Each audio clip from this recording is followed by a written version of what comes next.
আমি জানি তীর বিধা পাখির কণ্ঠে প্রতিবাদের ভাষা মূল্যহীন।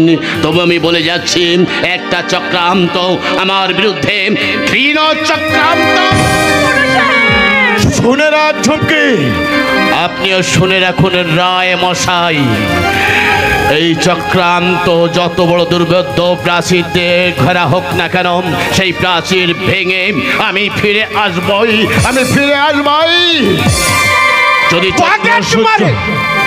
পকেট মারের মুখে বড় বড় লেকচার মানায় না বাবা, নামা বলি গায়ে দিলেও পাতি শিয়াল কখনো বৈষ্ণব হয়ে যায় না রায় মশাই।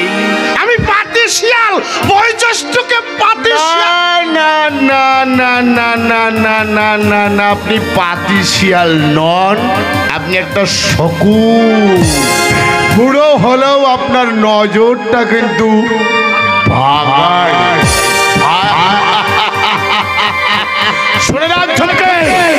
শুনে রাখুন রায় মশাই, চক্রান্ত করে আজ আমাকে আপনি ফাঁসিয়ে দিয়েছেন।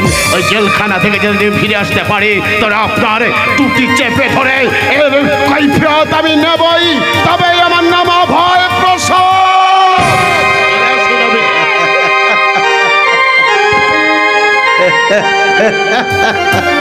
শুনলেন শুনলেন দারোগাবু, শুনলেন? আপনিও শুনে রাখুন, ইনকাম ট্যাক্স ফাঁকি দিয়ে আপনি যে বেনামে হোটেল ব্যবসা চালিয়ে যাচ্ছেন, সেটা কিন্তু সরকারের কানে উঠেছে। অতএব খুব সাবধান, সাবধান। এই জঙ্কি,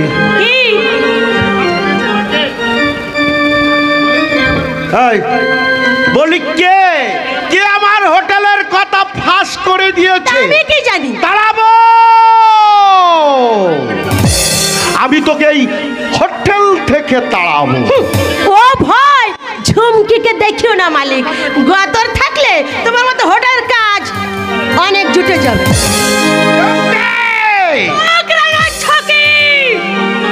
আমার বাবা ঋণ শোধার জন্য তুমি আমাকে কিনে রেখেছো বলেই তোমার দাবার গুটি সেজে বাপের বয়সী বড় সাহেবের হাতে আমি মদের গ্লাস তুলে দিয়েছি। ছোট সাহেবকে তোমাদের শয়তানি শিকার হতে দেখো আমি মুখ বুঝে সবকিছু হজম করে গেলাম। তাহলে তোমাকে বুঝিয়ে দিতাম তুমি কেমন মালিক।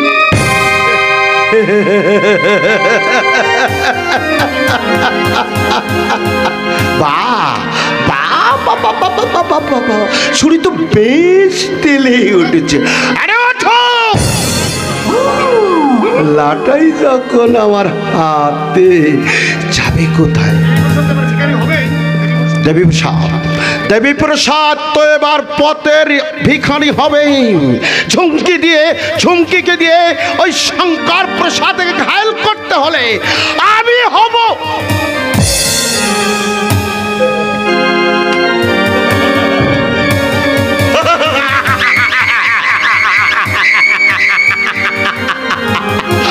হব এই সারদা কটন মিলের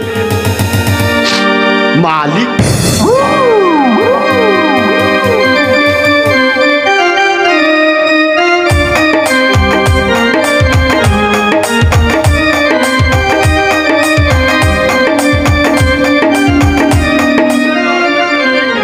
আমি যেন একটা অমঙ্গলের কালো মেঘ দেখতে পাচ্ছি।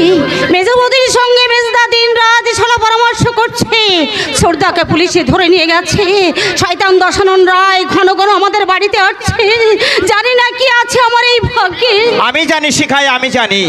আশিস দা, তোমার ভাগ্যে আকাশে আছে পূর্ণিমার জ্যোৎস্না। আমার কথা তো আমি ভাবছি না আশিস দা। তুমি ভাবছো আমার কথা? আর তোমাকে ভাবতে হবে না। বড়দা তো বলে দিয়েছে আগামী শুভ লগ্নে তোমার আমার দুহাত এক করে দেবেনি। আশিস দা, কিন্তু ও ভাবছো মা এ বিয়েতে মত দেবে কি না?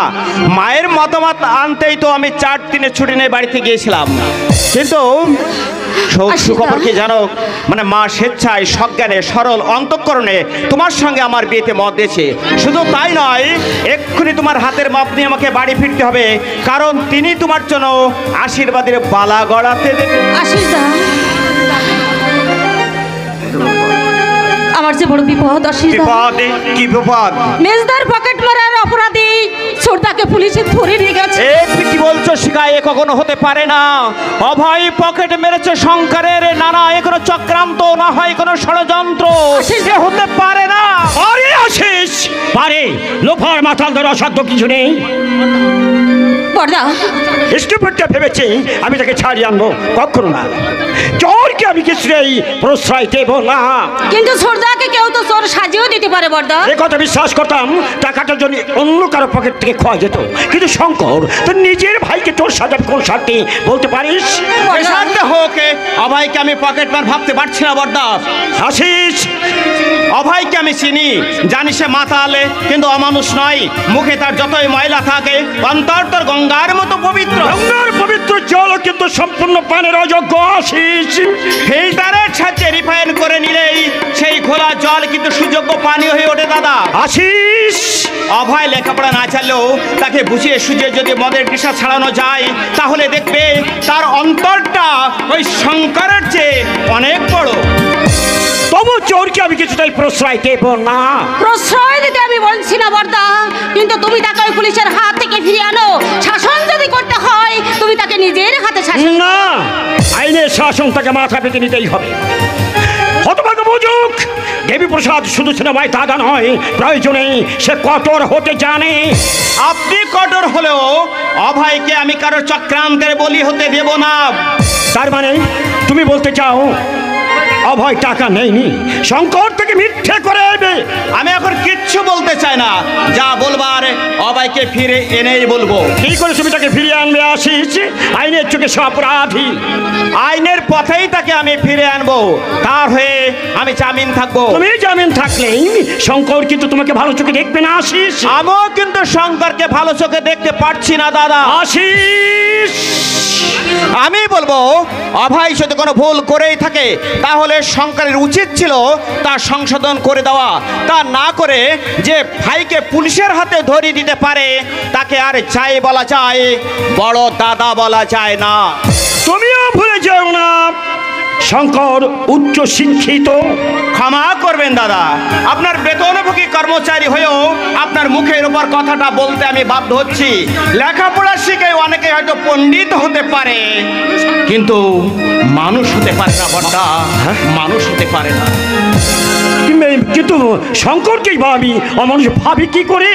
ছোটদা মানুষ নয় বড়দা, ছোটদা মানুষ নয়। একটা কথা তুমি জেনে রাখো, সে মূর্খ মাতাল হলো, সে একটা সত্যিকারের মানুষ বড়দা, একটা সত্যিকারের মানুষ। মানুষ? অভয় মানুষ? না না না না না না না, একটা লোফার মাতাল পকেট মারকে আমি কিছুতেই মানুষ ভাবতে পারি না। হ্যাঁ, আমারও তাই একই কথা ভাবা উচিত নয় বড়দা। ঠিক বলেছে শঙ্কর, অভয়কে পুলিশের হাতে তুলে দিয়ে তুমি ঠিক কাজই করেছো। হতভাগা বুঝুক, দেবী প্রসাদ লোপার মাতালকে ক্ষমা করতে পারে, কিন্তু চোরকে নয়। হ্যাঁ, আমি যে করে বলছিলাম শঙ্কর, বলছিলাম আমাদের ওই ফরেন অর্ডারগুলোর ব্যাপারে পরে ভেবে দেখবো বড়দা। এখন দেখো তো বড়দা, এই ফটোখানা কি তোমার? হ্যাঁ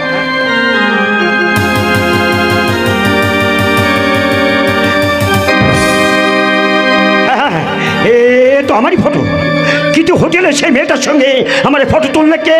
যেই তুলুক, ফটোখানা কিন্তু এখন আমার কাছে এসেছে। ছেড়ে ফেলো শঙ্কর, ছেড়ে ফেলো। হোটেলের মধ্যে আমাদের একজন শ্রমিক ভীষণভাবে অসুস্থ হয়ে পড়েছে শুনে আমি ছুটে গিয়েছিলাম, কিন্তু সেই মেয়েটার এত বড় স্পর্ধা, সে আমার হাতে মদের গ্লাস তুলে দিতে চায়। আর হোটেলের মালিককে তুমি ভালো করে জানিয়ে দাও যে আমার মিলের সামনে থেকে ওই নোংরা হোটেল তুলে না দিলে। তার আগে এই ফটোখানা যদি আমি বৌদিকে দেখাই,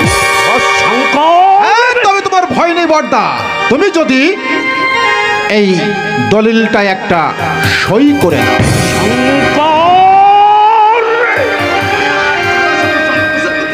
তার মানে তুমি আমার যথাসর্বস্ব আত্মসাৎ করতে চাও? মিলের ভবিষ্যৎ চিন্তা করে শঙ্কর সই করো, না করলে এই ফটোখানা শুধু বৌদিকে নয়, বাইরের সমাজে সবাইকে দেখাবো, আর বড় বড় খাগরে অবছে সেবা দেওয়ারও ব্যবস্থা করবো।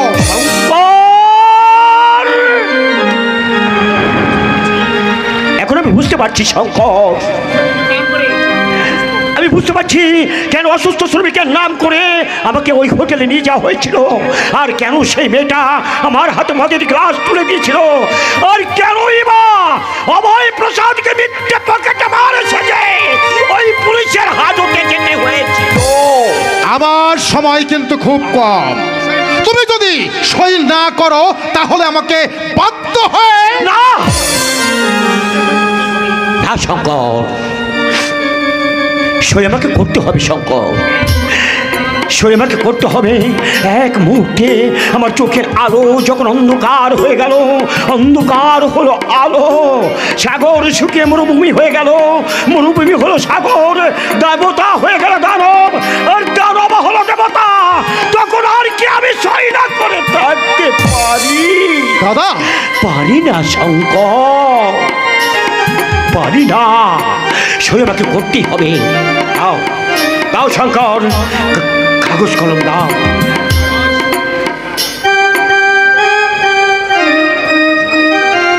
বেশ, এই নাও কাগজ আর এই নাও কলম।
শঙ্কর, তোমাকে লেখাপড়া শিখে মানুষ করেছিলাম, বড় ভাইয়ের কর্তব্য করেছিলাম, সেই কর্তব্যের বিনিময় আমি আমার যথা সর্বস্ব তোমার নামে লিখে দিয়ে আজ আমি সর্বহারা ফকির হয়ে গেলাম। কি চমৎকার, কি চমৎকার প্রস্থান, কি সুন্দর মানবিকতা। বড়দা, চুপ।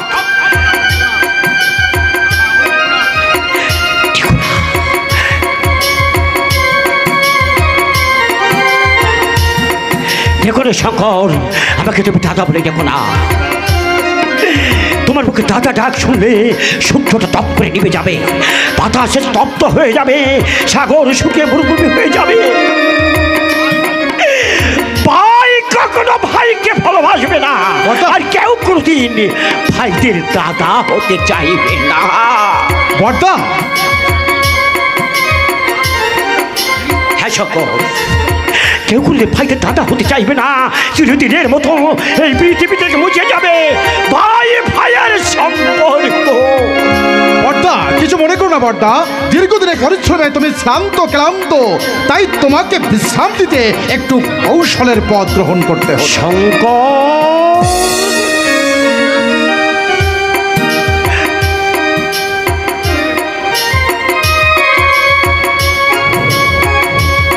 বড়দা, এই ওষুধটা রেখে গেলাম, ছেড়িও, মনে একটু শান্তি পাবে, চিন্তা করো না। শঙ্কর, হ্যাঁ বড়দা, ফুরিয়ে গেলে আরো পাবে, আরো পাবে।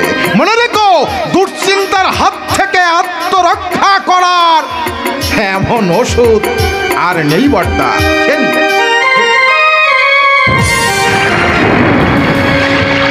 শঙ্কর,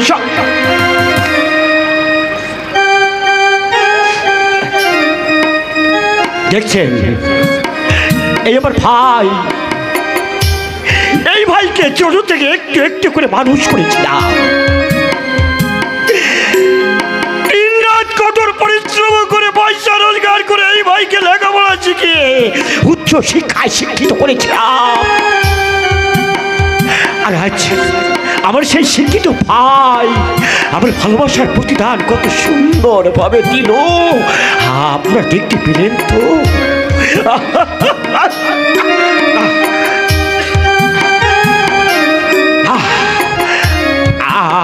আমি কেন দুশ্চিন্তা করছি? শঙ্কর শঙ্কর তো আমাকে দুশ্চিন্তা দূর করার জন্য ওষুধ দিয়ে গেছে। দুশ্চিন্তা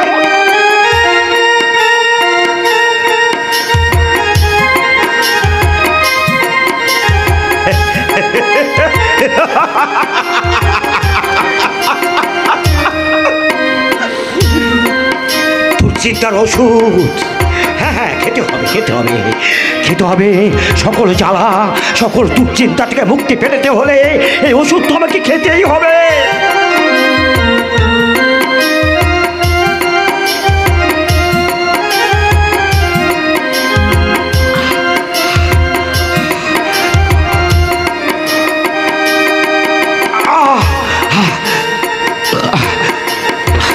জ্বালা, এই বুকটাই বড় জ্বালা।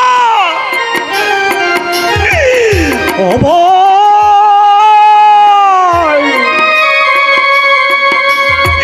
এই অভয় তোকে আমি চিরদিন মাতাল লোভার এই পৃথিবীর জঞ্জাল বলে কি না করেছিলাম, আর আজ সেই আমি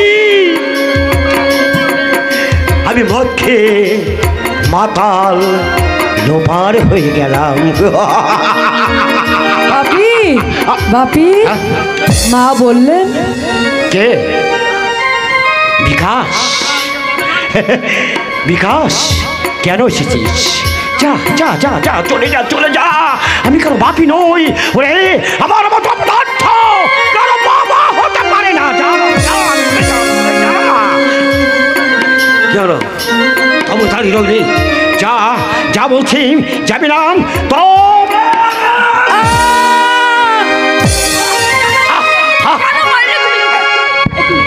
তোমার হাতে মদের বোতল, তুমি মদ খাচ্ছ।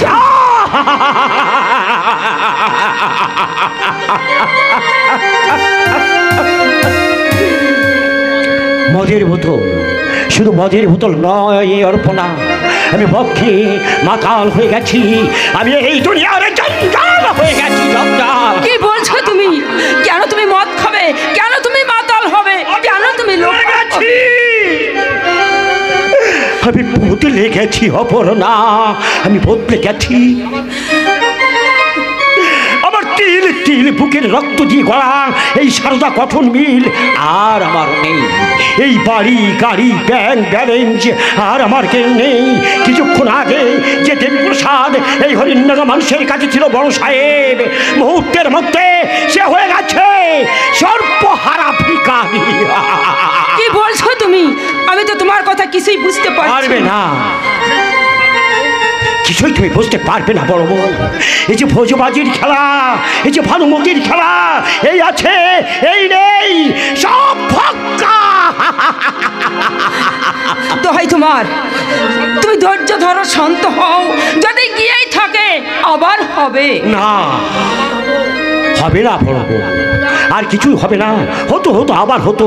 যদি আমার পিছনে ফেলে রাখা 30টা বছর আমি ফিরে পেতাম, তাহলে হয়তো আবার সব হতো। নাই হোক, আমি আছি, বিকাশ আছে। তোমার ভাবনা কি? ভাবনা, ভাবনা অনেক বড় বউ, ভাবনা অনেক। ভাবনা আমি, ভাবনা তুমি, ভাবনা বিকাশ, কিন্তু না, আর আমি কার কথা ভাববো না। এবার আমার ছুটি বড় বউ, এবার আমার ছুটি বড় বউ, এবার আমার ছুটি। ওগো ওগো, তুমি কথা শোনো, তুমি কথা শোনো, যেও না শোনো। আর আমি কার কথা শুনবো না। শোনার আর কিছু নেই বড় বউ, সব শোনা শেষ হয়ে গেছে। 30 বছর ধরে যাদের চিন্তায় আমি পেট ভরে খাইনি, ভালো করে ঘুমাইনি, একটুখানি চোখের আড়াল হলে আমি চোখে অন্ধকার দেখেছি। আমার ওগো ওগো, ওসব কথা থাক, এখন তুমি শোনো। শুনবো না, শুনবো না। কোনো কথা আর শোনার নেই। এই তো দুনিয়ার নিয়ম। আজ আমির, কাল সে ফকির, আজ রাজা, কাল সে ভিখারি, আজকে বাবু, কাল সে কুলি। কে মজা, যত পারাও মদ খাও, মদ।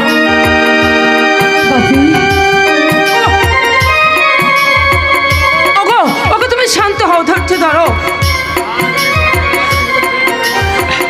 আজ আজ আমি শুধু পেট ভরে মদ খাবো আর পথে পথে ফেলে বেড়াবো। ওগো ভাই, বন্ধু, ছেলে, বউ, সব মিথ্যে, সব মিথ্যে, সব ফাঁকা। ওগো ওগো, যেও না, শোনো। আর আমি কিছু শুনবো না, আর কিছুই শোনার নেই।